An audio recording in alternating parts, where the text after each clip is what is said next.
Shalom, selamat pagi. Saya mau ajak kita baca dari 1 Korintus pasal 4 ayat 15,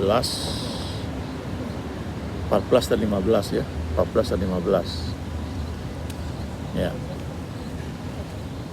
Hal ini kutuliskan bukan untuk memalukan kamu, tetapi untuk menegur kamu sebagai anak-anakku yang kukasihi. Sebab sekalipun kamu mempunyai beribu-ribu pendidik dalam Kristus, kamu tidak mempunyai banyak bapa. Karena akulah yang dalam Kristus Yesus telah menjadi bapamu oleh Injil yang kuberitakan kepadamu. Ya, jadi Paulus bilang di sini kepada jemaat yang dia layani bahwa kamu mempunyai beribu-ribu pendidik dalam Kristus. Tapi Paulus bilang, kamu tidak punya banyak bapa karena akulah yang dalam Kristus Yesus telah menjadi bapamu oleh Injil yang kuberitakan kepadamu. Jadi maksudnya ya kelihatannya Paulus lah yang mungkin pertama kali memberitakan Injil di Korintus sehingga menjadi satu jemaat, dan banyak orang yang kenal Kristus itu karena Paulus yang memberitakan Injil di sana ya. Tetapi selanjutnya banyak orang yang Tuhan pakai untuk mendidik jemaat di Korintus ini bisa bertumbuh ya. Nah, ini yang perlu kita ingat ya. Ketika kita bertumbuh secara rohani, Tuhan pakai banyak orang, banyak lingkungan. Sama seperti ketika kita dari kecil, dari belum sekolah, kita lalu ikut playgroup, lalu ikut taman kanak-kanak, kita ikut sekolah dasar, lalu SMP, SMA, lalu kuliah, kemudian melanjutkan lagi, barangkali ada yang ikut kursus dan sebagainya. Nah, kita perlu ingat bahwa banyak orang yang Tuhan pakai mendidik kita sehingga kita menjadi seorang seperti sekarang, baik secara rohani ataupun secara mungkin intelektual atau pendidikan emosi ya. Dari orang tua kita tentunya salah satunya, tapi juga dari guru-guru kita di sekolah. Nah, saya ingat guru-guru waktu saya masih SD, ya mereka nggak sempurna, ya mereka ada yang mungkin ya waktu itu ada yang guru yang sedang hamil, ya jadi kadang-kadang murid-murid itu bayangkan satu kelas bisa 40, ya mungkin 30-40, waktu saya SMA tuh 50 satu kelasnya, padat sekali. Tapi itu kan anak-anak waktu SD kan dengan reaksi yang berbagai macam, sehingga ibu guru ini bisa bermacam-macam ya, bisa reaksinya kadang-kadang juga lepas kontrol. Tapi biar bagaimanapun mereka punya andil dalam pembentukan saya ya, pembentukan kita, sehingga kita bisa naik kelas, kemudian kita SMP ya, kita SMA. Nah, itu semua membentuk kita. Jadi dalam kehidupan rohani juga seperti itu ya. Saya sendiri dulu, saya bertobat terima Tuhan Yesus itu di SMA ya. Belakangan baru sadar ada KKR, lalu ditantang terima Yesus, dan saya salah satu yang berdiri di sana ya. Setelah itu saya punya kerinduan untuk baca firman. Gak ada yang ajarin saya untuk beli Alkitab dengan uang jajan sendiri, dan gak ada yang ajarin saya untuk membaca urut Alkitab ya. Dari Kejadian sampai Wahyu saya baca rutin ya, terus setiap hari sampai selesai satu Alkitab ya, baca lagi. Nah, kemudian waktu saya masuk kuliah di kampus itu ada pelayanan mahasiswa ya, yang setiap hari Jumat ada persekutuan di kampus. Lalu ada juga kakak-kakak rohani yang datang mengunjungi ke rumah, membantu dalam beberapa pelajaran ya, mengajar, kemudian juga mengajak untuk kelompok pemahaman Alkitab. Dan di situ saya belajar banyak sekali, belajar baca firman Tuhan, bagaimana menghafal, bagaimana merenungkan firman Tuhan. Tapi kemudian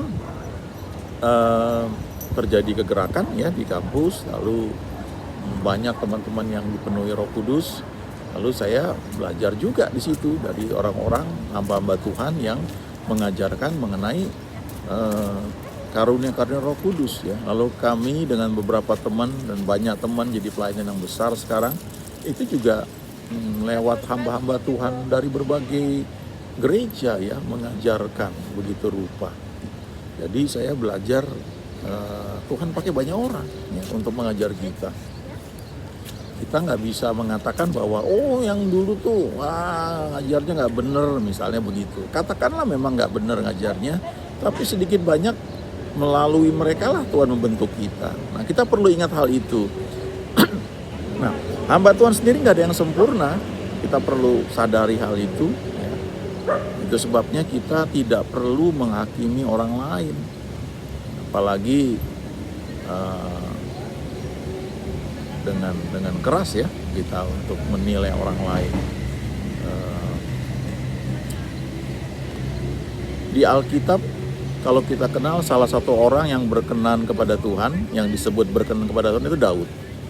Tapi Daud kan gak sempurna kalau kita perhatikan. Daud itu bertumbuh di keluarganya mungkin sebagai anak yang tertolak. Karena ketika Nabi Samuel datang untuk buat kebaktian, untuk kemudian milih seorang raja dari anak-anaknya Isai, yaitu bapaknya Daud tuh nggak diundang. Jadi Daud itu kelihatannya tumbuh di lingkungan yang abang-abangnya tidak menghargai dia, bahkan menghina dia. Ya, ketika Daud datang ke medan pertempuran, ya abang-abangnya marahin, ya. Salah seorang abangnya bilang, kemana kau tinggalkan kambing domba yang 2-3 ekor itu? Ya. Nah, Daud bertumbuh di lingkungan seperti itu. Kemudian ketika dia akhirnya bekerja pada Saul, awalnya sebagai pemain kecapi, ya, ketika dia main musik maka roh jahat yang menguasai Saul itu lari. Tapi kemudian dia bertumbuh, dia akhirnya jadi panglima perang, kemanapun dia pergi berperang dia menang. Dan Saul nggak suka itu. Saul cemburu, Saul iri, dan Saul takut kerajaan itu akan jatuh ke tangan Daud. Dan akibatnya Saul benci dan terjadi beberapa kali usaha Saul mau membunuh Daud. Sehingga akhirnya Daud lari, dia menghindar. Tapi sikap yang dia tunjukkan kepada Saul itu, ya, dia sebut sebagai bapa, dia sebut sebagai orang yang perlu dia hargai. Setidaknya 2 kali dapat kesempatan untuk bisa membunuh Saul. Yang pertama dia bisa bunuh Saul ketika Saul sedang buang air besar di gua, ya. Ketika dia memotong punca jubahnya Saul, Alkitab berkata berdebar-debarlah hati Daud. Dia takut sekali. Kemudian ketika akhirnya dia pergi, ketika Saul mau mengejar Daud dengan pasukannya, mereka ketiduran semua.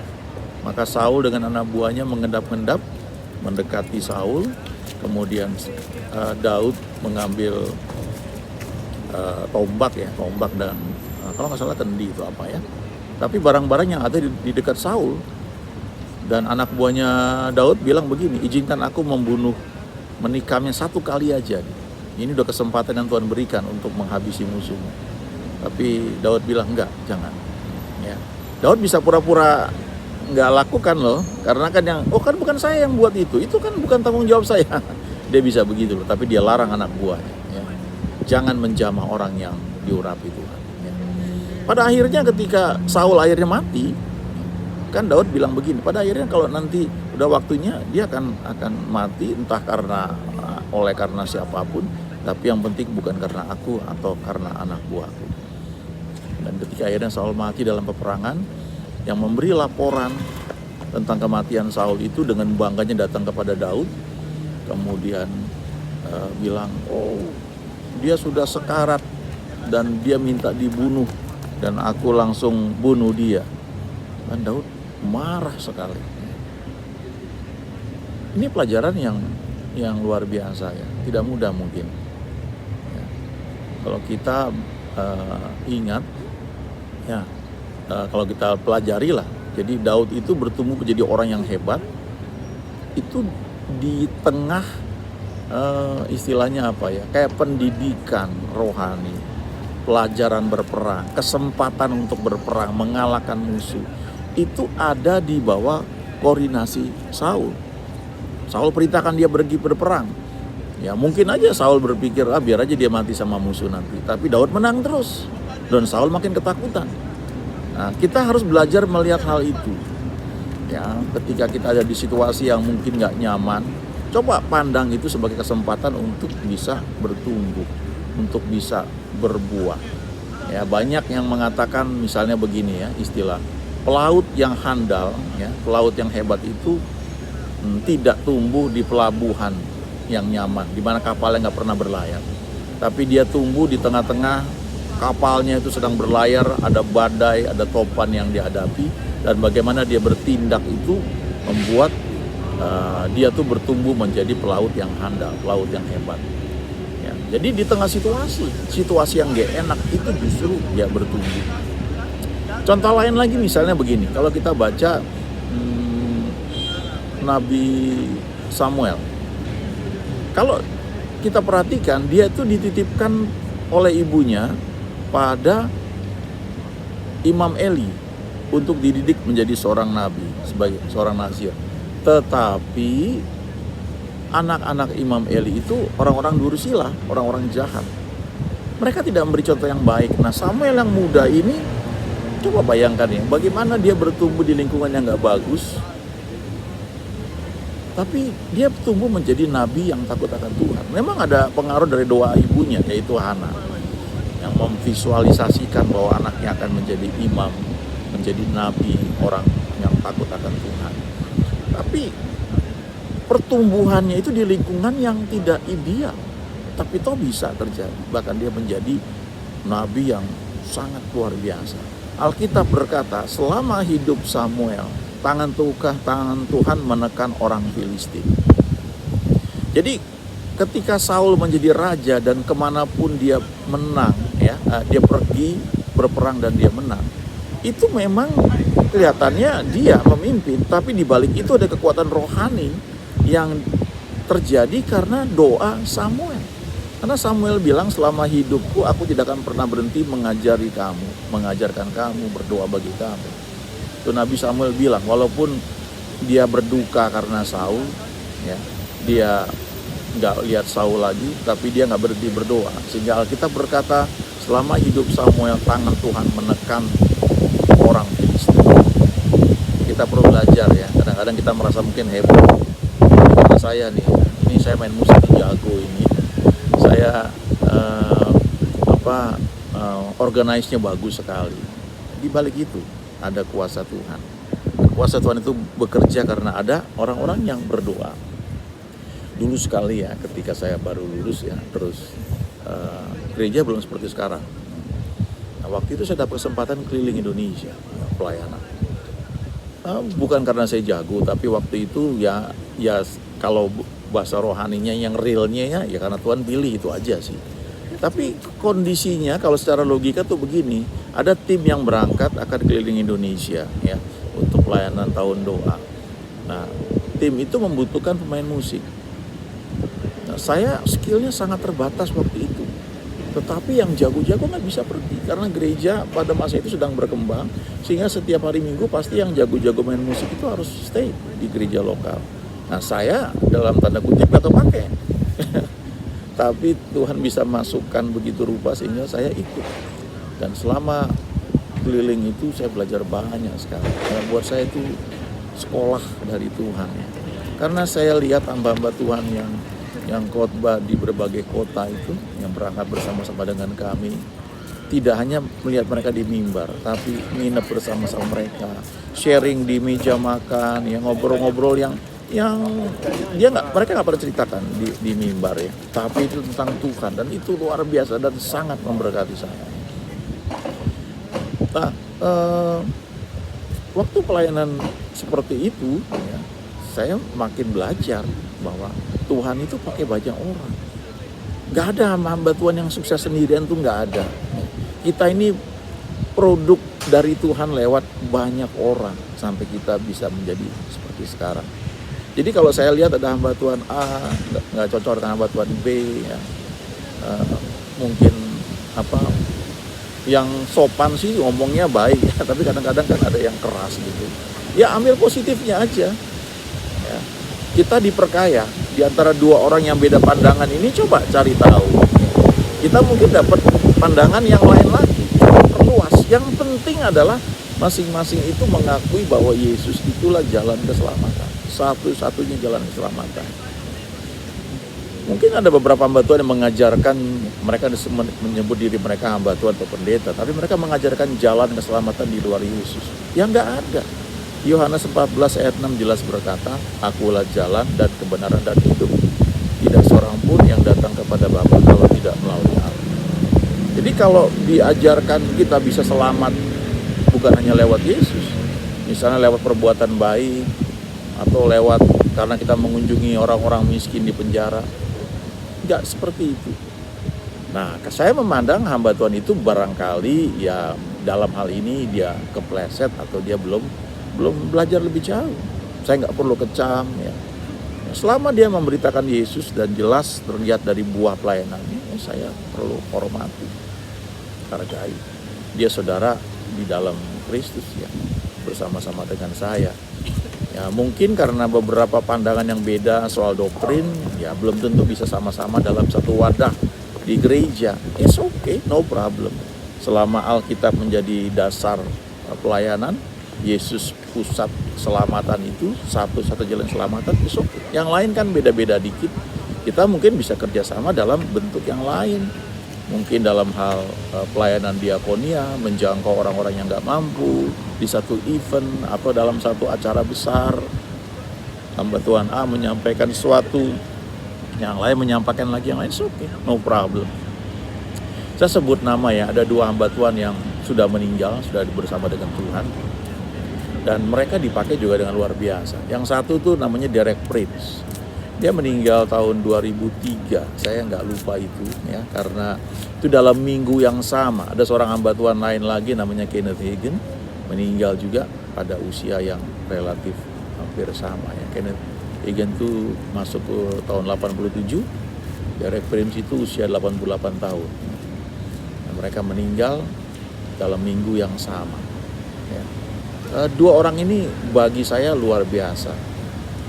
Pada masa itu buku-buku mereka itu diterjemahkan ke berbagai bahasa termasuk bahasa Indonesia. Derek Prince itu mungkin lebih luas pengaruhnya karena dia bisa dalam pendekatannya interdenominasi. Nah, Derek Prince ini juga mengajarkan mengenai pelepasan. Satu ketika dalam satu seminar ya, dia mengajarkan mengenai pelepasan, lalu dia doakan orang-orang. Nah, sementara dia berdoa, ada yang di depan, ya. Ketika dia berdoa, orang-orang itu mulai bermanifestasi istilahnya. Ya. Ada yang teriak-teriak, ada yang muntah-muntah. Nah, sementara itu sesi Derek Prince itu hampir selesai. Ada hamba Tuhan lain, namanya Lester Sumrall. Ya, Lester Sumrall ini juga hadir di situ. Dan ketika dia lihat seperti itu, ini reaksi dia. Saya sih terus terang nggak setuju dengan reaksi dia ya, tapi ini reaksi dia waktu itu. Dia bilang stop it ya. Dia merasa itu bukan dari Tuhan. Derek Prince kaget. Tapi udah habis itu selesai saja. Nah, ini yang cerita nih ada satu hamba Tuhan yang lebih junior dan dia cerita dia ada di situ. Dan dia lihat bagaimana reaksi Derek Prince, biasa aja. Dan besoknya mereka berdua makan pagi di hotel yang sama tempat mereka menginap. Mereka ngobrol seperti tidak terjadi apa-apa. Dan hamba Tuhan yang junior ini bilang bagaimana? Saya belajar bagaimana mereka tetap bisa tidak terpengaruh. Setidaknya ya itu yang saya lihat.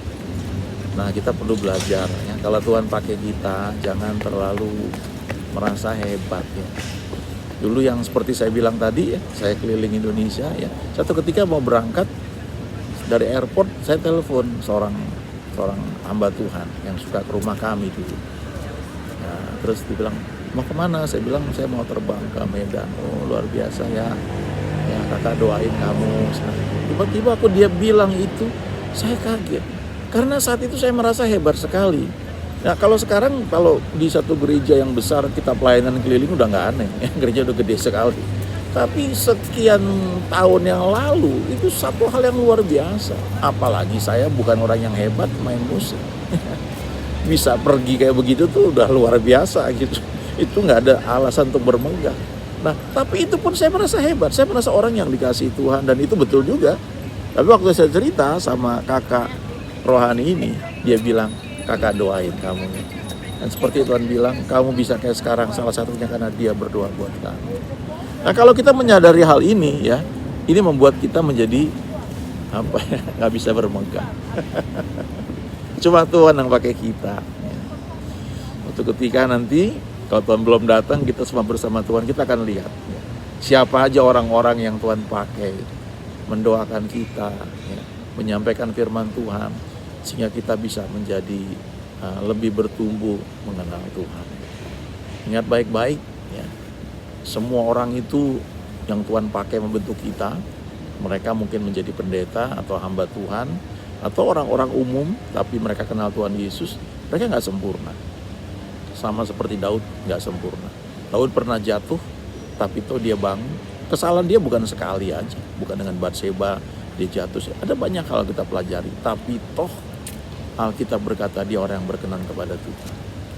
Nah, kita perlu belajar ya, bahwa Tuhanlah yang menyempurnakan kita lewat berbagai keadaan, lewat berbagai situasi, lewat berbagai pelayanan, mungkin gereja. Ya. Kalau ada beberapa hal yang nggak cocok dalam satu gereja pelayanan, ya stay humble ya, tetap belajar menundukkan diri. Nanti ada saatnya ketika Tuhan akan bicara ya, waktunya kita mungkin harus pindah kota, ya pindah pelayanan karena satu dan lain hal. Kita percaya itu dalam waktunya Tuhan. It's okay, no problem. Dan hubungan kita dengan pelayanan yang lain tetap tidak terganggu. Kalaupun mereka memandang negatif kepada kita, tetap berkati, ya, tetap doakan. Karena nggak ada yang sempurna. Ya.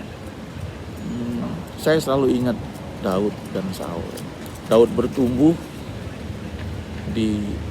karena Tuhan pakai Saul juga, memberi kesempatan dia bertumbuh di kerajaan yang dipimpin oleh Saul. Saul takut sekali kehilangan kerajaan itu, pada akhirnya hilang. Kalau dia menyadari bahwa itu punya Tuhan, dia nggak perlu takut. Ya, itu sebabnya ada satu lagu yang terkenal, saya suka sekali lagu ini ya. Itu diambil dari kata-kata Daud ya. Ya Tuhan punya mula kebesaran dan kejayaan. Punya Tuhan, bukan punya kita. Ya, kita cuma pengerjanya yang dipercayakan dan diberi upah untuk itu. Ya. Satu kehormatan ya, kalau nanti waktu kita berjumpa dengan Tuhan, dan Tuhan berkata, baik sekali perbuatanmu, hai hambaku yang baik dan setia. Wah, itu luar biasa ya. Ya, tetap setia dalam Tuhan, dan tetap lakukan bagian kita, jangan menghakimi orang lain, sekalipun mereka mungkin salah. Jaga mulut perkataan kita, jaga sikap kita. Dan kalau ada orang-orang dalam kendali kita, anak-anak kita, atau orang-orang di bawah koordinasi kita dalam pelayanan, ajarkan hal ini supaya kita tidak menjudge orang lain, tidak menghakimi orang lain. Justru sebaliknya, kita oleh karena Tuhan bekerja dalam hidup kita, itu bisa digenapi apa yang Tuhan katakan. Orang-orang akan melihat bahwa kamu adalah murid-muridku jikalau kamu saling mengasihi.